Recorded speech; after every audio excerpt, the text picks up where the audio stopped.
स्वामी, आप चलिए यहाँ से। जो लोग शिष्टाचार और भद्रता जानते ही नहीं, उनसे तर्क करना बुद्धिमानी नहीं। चलिए।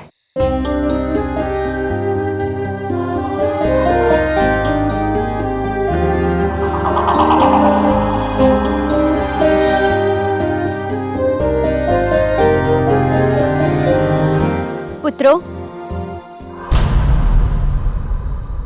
जाने से पहले एक वचन दो कि यदि जीवन में कभी भी कोई विकट परिस्थिति उत्पन्न हुई तो मेरी पुकार सुनकर तुम दोनों सब कुछ छोड़कर भागे हुए ये चले आओगे। अन्यथा तुम्हारी माता की आंखों से दुख का आंसू गिर जाएगा। मैं वचन देता हूँ माता श्री। हाँ माँ, तुम्हारी पुकार पूरी होने से पहले हम तुम्हारे सामने होंगे। अब हमें आज्ञा दीजिए।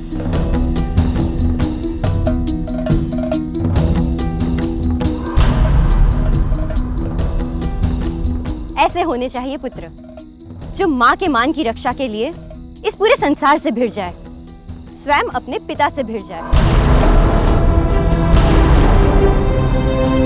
पुत्र चाहे सातों लोगों का राजा क्यों ना बन जाए, किंतु संकट के समय यदि वो उपलब्ध ना हो तो ऐसे पुत्र का क्या लाभ। सच्चे सुपुत्र तो वो होते हैं जो अपनी माता का सहारा बने।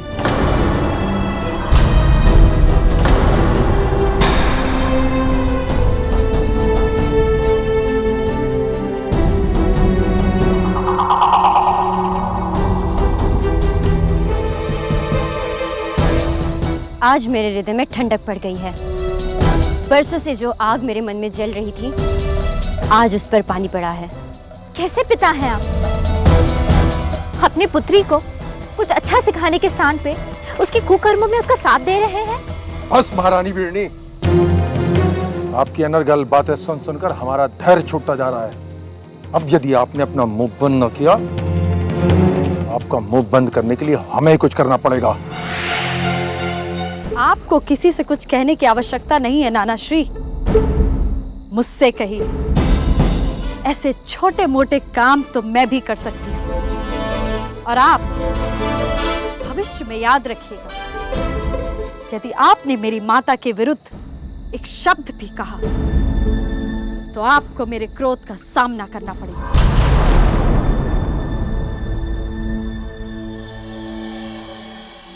स्वामी, मेरा तो कोई अपराध नहीं।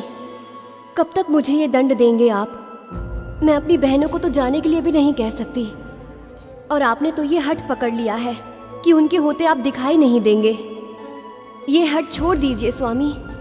मेरे सामने प्रकट होकर मेरे मन को शांति प्रदान कीजिए। बहनों, मुझे कुछ तो बताओ कि स्वामी किस बात पर रुष्ट हुए हैं। ऐसा क्या हो गया कि उन्हें इतना कठोर निर्णय लेना पड़ा?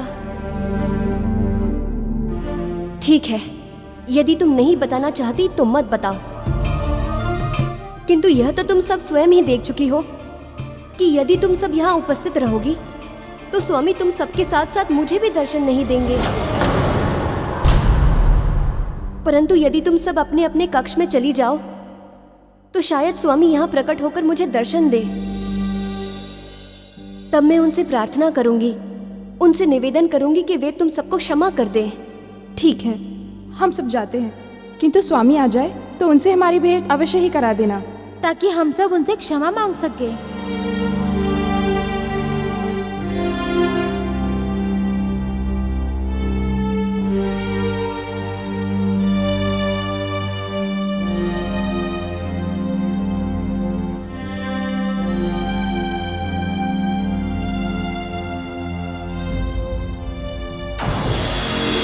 देवी रोहिणी,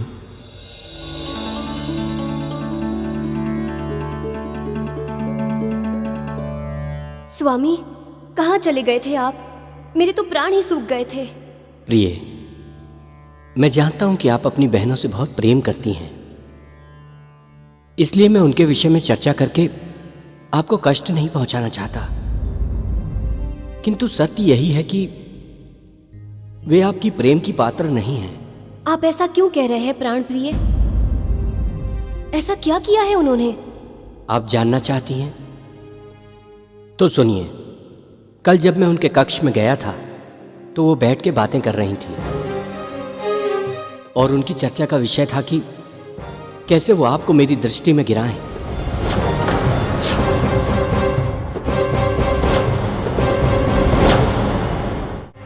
स्वामी, आप थक गए होंगे, मैं आपके लिए जल लेकर आती हूँ। देवी रोहिणी, ये बातें जानकर आपको क्रोध नहीं आया? स्वामी, सत्य तो यह है कि विवाह के बाद वे सब जिन स्थिति में रह रही हैं, उस स्थिति में मेरे प्रति इस प्रकार के विचार अनुचित भी तो नहीं है। यदि मैं उनके स्थान पर होती तो शायद मेरे मन में भी इसी प्रकार के विचार आते। स्वामी, पिताश्री की एक भूल के कारण आज स्थितियां यहां तक आ पहुंची हैं कि बहनें एक बहन की शत्रु बन बैठी हैं। लगभग ऐसी स्थिति ऋषिवर कश्यप के आश्रम में भी है। ऋषि कश्यप के आश्रम में? क्यों? वहां ऐसा क्या हो रहा है? देवी दीति ने 2 पुत्रों और 1 पुत्री को जन्म दिया है, जो जन्मते ही युवा हो गए हैं। और देवी दीति बार बार इस बात की घोषणा कर रही हैं कि उनकी संतानें उन पर हुए अन्याय का प्रतिशोध लेंगी। उन्होंने अपनी संतानों को शिक्षा ग्रहण करने के लिए शुक्राचार्य के पास भेज भी दिया है।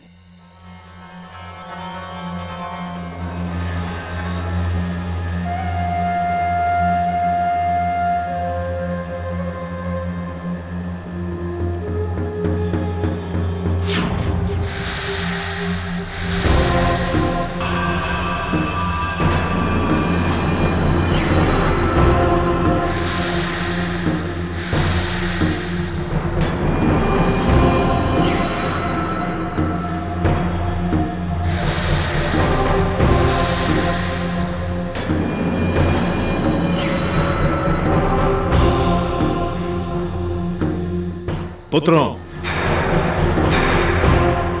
अब तुम दोनों एक एक करके इन संविधाओं को यज्ञ कुंड में डालो।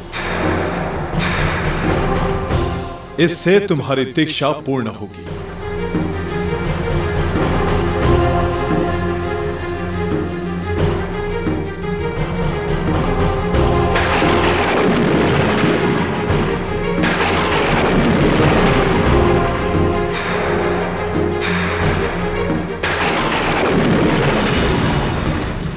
पुत्र हिरण्यकशिपु,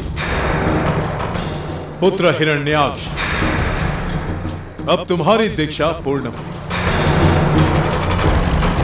अब तुम दोनों यहां से जाओ और पास के वन में जाकर ओम ब्रह्मणे नमः मंत्र का जाप तब तक करते रहो जब तक स्वयं ब्रह्मदेव तुम्हारी साधना के प्रति फल स्वरूप वरदान और सिद्धि प्रदान ना करें। जो आज्ञा गुरुदेव। और एक बात का विशेष ध्यान रहे पुत्रों, किसी भी मूल्य पर तुम्हारी यह साधना खंडित ना होने पाए। यदि एक ही मुद्रा में रहकर तुमने तुम्हारी साधना पूर्ण कर ली तो स्वयं ब्रह्मदेव भी तुम्हें तुम्हारा मन चाहा वरदान देने पर विवश हो जाएगा। हम ऐसा ही करेंगे गुरुदेव। किंतु गुरुदेव, एक बात तो बताइए। वो क्या? जब ब्रह्मदेव वरदान देने के लिए हमारे सामने प्रकट होंगे तब हम उनसे सिद्धि कौन सी मांगेंगे? अच्छा प्रश्न किया तुमने पुत्र। जब ब्रह्मदेव तुम दोनों को वरदान देने के लिए सामने प्रकट हो तो सबसे पहले तुम दोनों अपनी इच्छा मृत्यु का वर मांग लेना और उसके पश्चात अष्ट सिद्धि और नवनिधि की मांग करना। और यदि ब्रह्मदेव तुम दोनों को अपना मन चाहा वर देने में आनाकानी करे तो अपनी मृत्यु को कठिन से कठिन बनाने का वर मांग कर अजय शक्ति का वर प्राप्त कर लेना। अब जाओ।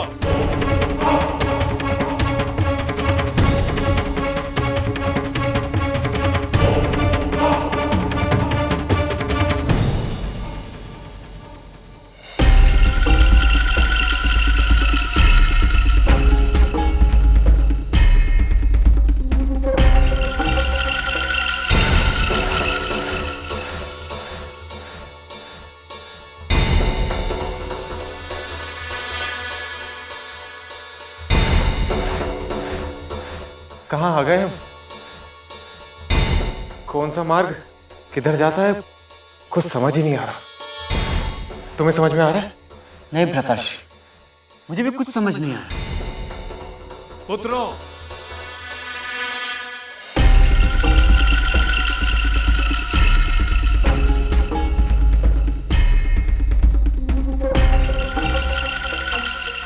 मुझे ज्ञात था कि तुम दोनों अपने मार्ग से भटक जाओगे, इसीलिए मैं आ गया हूं। तुम दोनों मेरे साथ चलो।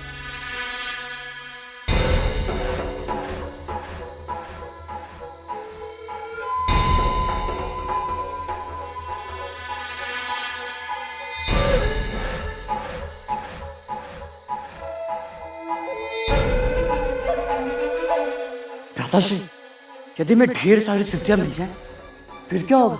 अरे जो चाहेंगे वो करेंगे। फिर तो बड़ा आनंद आएगा।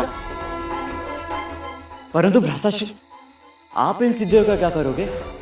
पूरे संसार पे राज करूंगा और जिसने हमारी माँ को सताया है उसको ऐसे दंडित करूंगा कि जीवन भर याद रखेंगे। हाँ भ्राताश्री, आप सत्य कह रहे हैं, हम ऐसा ही करेंगे। किंतु ये सिद्धियां हमें तभी प्राप्त होंगी जब हमारी तपस्या पूरी होगी, और ये गुरुदेव तो हमारी तपस्या आरंभ ही नहीं कर रहे। हाँ, बहुत समय बीत गया किंतु गुरुदेव को तपस्या का कोई उपयुक्त स्थान मिल ही नहीं रहा। गुरुदेव,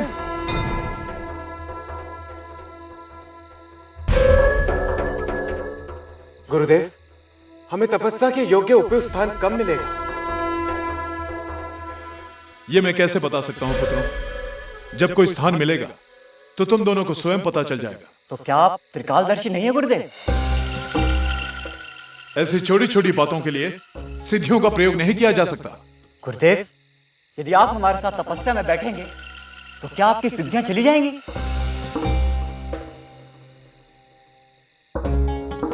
ये गुरुदेव तो हमारी बात ही नहीं सुनते। कैसे गुरु हैं ये, जो अपने शिष्यों के प्रश्नों के उत्तर नहीं दे सकते, तो उनको ज्ञान कैसे प्राप्त हो? मुझे सदा मूर्ख ही क्यों मिलते हैं? पहले वो अभिमानी हठी दक्ष मिला और अब ये दोनों मूर्ख, महामूर्ख। किंतु मुझे उत्तेजित नहीं होना है।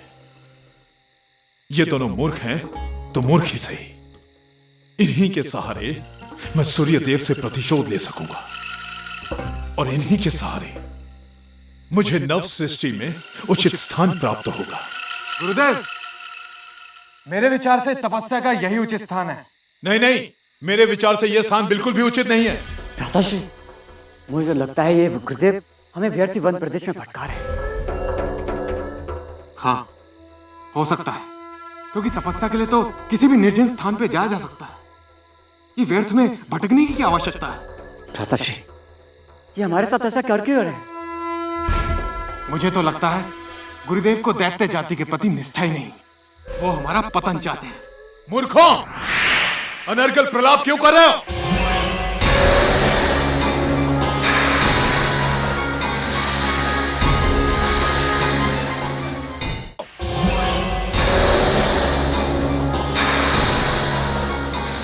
मूर्ख, मूर्ख कहा आपने? आपने हमारा अपमान किया है। माँ के अपमानों का प्रतिशोध तो हम बाद में लेंगे। पहले हम अपने अपमान का प्रतिशोध लेंगे।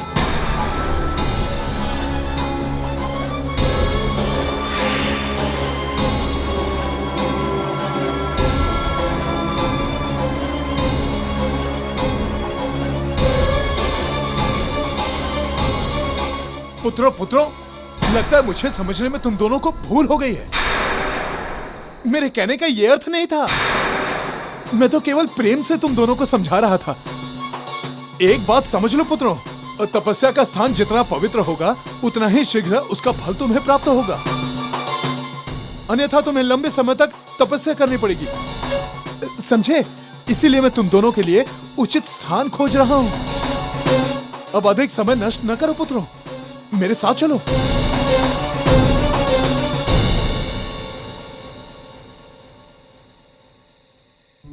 अब तक तो मेरे दोनों पुत्र वन प्रदेश में पहुंचकर दैत्य गुरु शुक्राचार्य से दीक्षा भी ले चुके होंगे और अपनी तपस्या भी आरंभ कर चुके होंगे।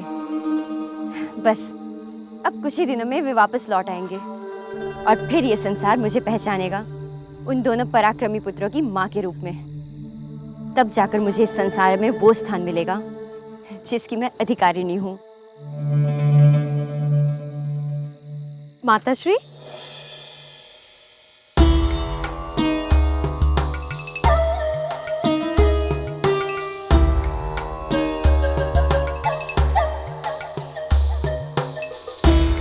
क्या सोच रही हो आप?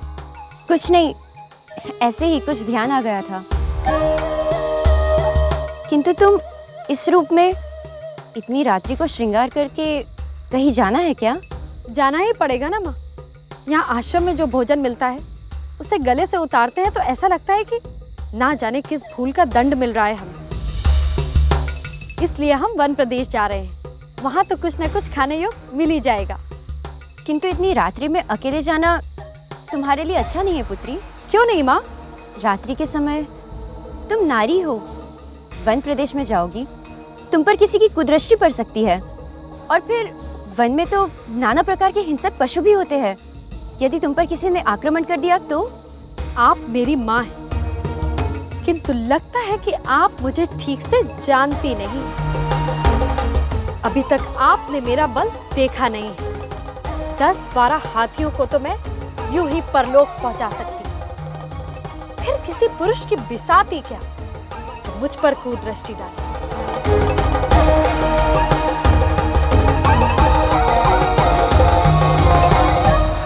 ठीक ही तो कह रही है। यदि मेरे पुत्र इतने पराक्रमी हो सकते हैं तो पुत्री क्यों नहीं? जाने दो, ये अपनी रक्षा स्वयं कर लेगी।